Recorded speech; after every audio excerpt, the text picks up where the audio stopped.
మహాత్మా జ్యోతిబా పూలే ఆశయ స్ఫూర్తితో ఎన్టీఆర్ స్థాపించిన తెలుగుదేశం పార్టీ బీసీల సామాజిక, ఆర్థిక, రాజకీయ పురోగతి కోసం 40 ఏళ్లుగా కృషి చేస్తోంది. బీసీల ఎదుగుదలే టీడీపీ భావజాలం. స్థానిక సంస్థల్లో బీసీలకు 34% రిజర్వేషన్లు 26 ఏళ్ల పాటు అమల్లో ఉన్నాయంటే దానికి కారణం తెలుగుదేశమే.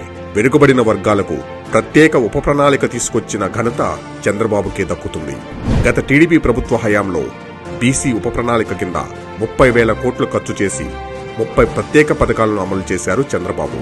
ఉమ్మడి రాష్ట్రంలోనే అమలు చేసిన ఆదరణ పథకాన్ని ఏపీలో ఆదరణ 2 పేరుతో మళ్లీ అమలు చేసి 140 కులవృత్తులలోని 4 లక్షల మందికి 90% సబ్సిడీతో పనిముట్లు, యంత్రాలు అందించారు.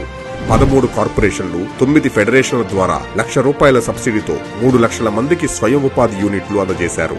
చంద్రన్న పెళ్లి కానుక పథకం ద్వారా బీసీ వధువులకు ఒక్కొక్కరికి 35,000 చొప్పున ఇచ్చారు. బీసీ విద్యార్థుల కోసం ఎన్టీఆర్ విదేశీ విద్యాధరణ, ఎన్టీఆర్ విద్యోన్నతి, బీసీ స్టడీ సర్కిళ్లు, best available schools, post matric scholarships వంటి ఎన్నో పథకాలు అమలు చేశారు. బీసీల వివాహాలు, వేడుకల నిర్వహణకు 57 కోట్లతో బీసీ భవనాల నిర్మాణం చేపట్టారు. 16 వర్సిటీల్లో 9 వర్సిటీలకు వీసీలుగా బీసీలను నియమించడం, టీటీడీ చైర్మన్లుగా 3 బీసీ ప్రముఖులను నియమించడం చంద్రబాబు బీసీలకు ఇస్తున్న గౌరవానికి, ప్రాధాన్యతకు నిదర్శనం. టీడీపీ పార్టీ అధ్యక్షుడు కూడా బీసీ నాయకుడే. మరి బీసీల కోసం జగన్ ఏం చేశాడు?